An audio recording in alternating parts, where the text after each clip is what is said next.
Chapter 16. Try to understand the ignorant child principle. What I am talking about is the knowledge of totality. It is not a piece of information. I ponder over manifestation as a whole, while you pick up only a fragment, a concept out of my talks and say, I like this idea, and then give it a high status by naming it as Brahman, Vishnu, etc. But you do not attempt to comprehend the total and wholesome meaning. You have been talking about this ignorant child principle. Could you explain this a bit more fully? When an infant is born, he is just an innocuous form of flesh and bones and all innocence. He has no mentation, but has the instinct for eating, evacuation, and crying. In due course, this lump of flesh develops the capacity for knowledge and action.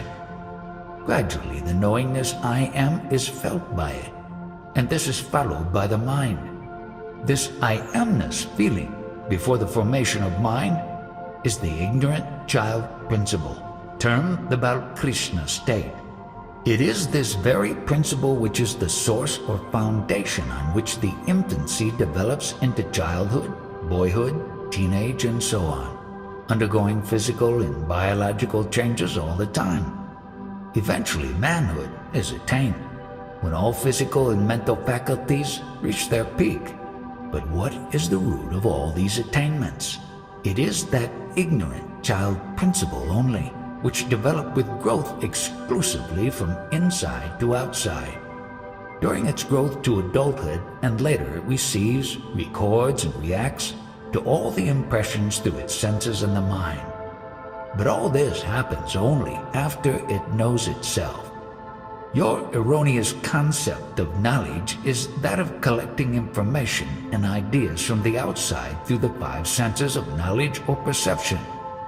Then you give out this information to others as important knowledge and are fascinated by it. But when I talk about knowledge, I do not refer to this but to the knowledge that you are, your beingness, to the child principle or the Balkrishna state, which is the root cause of all your acquisitions, both spiritual and worldly. You should try to understand what this child principle is. I am dealing with this only and not with your so-called knowledge gained externally through the senses.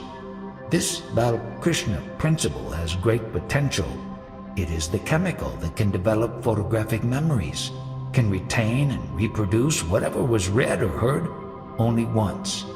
This is the innate capacity of the non-knowing, ignorant child principle, Balkrishna. Here, Bal means the food, essence, child body, and Krishna means non-knowing, that is, ignorance. But it has the potential to receive, respond, and react. You are not doing anything. All this is happening spontaneously in you. If you want to understand the deep underlying meaning of this, go to the very source, to your beingness, and hold on to that. But above all, do not collect concepts. Here these talks proceed as automatically as breathing. Hundreds of people come and listen to the talks, but I do not assume any pose. Why? In the speck of my beingness with the beingness, while I observed myself and everything else, realization occurred to me. Henceforth all happenings took place spontaneously.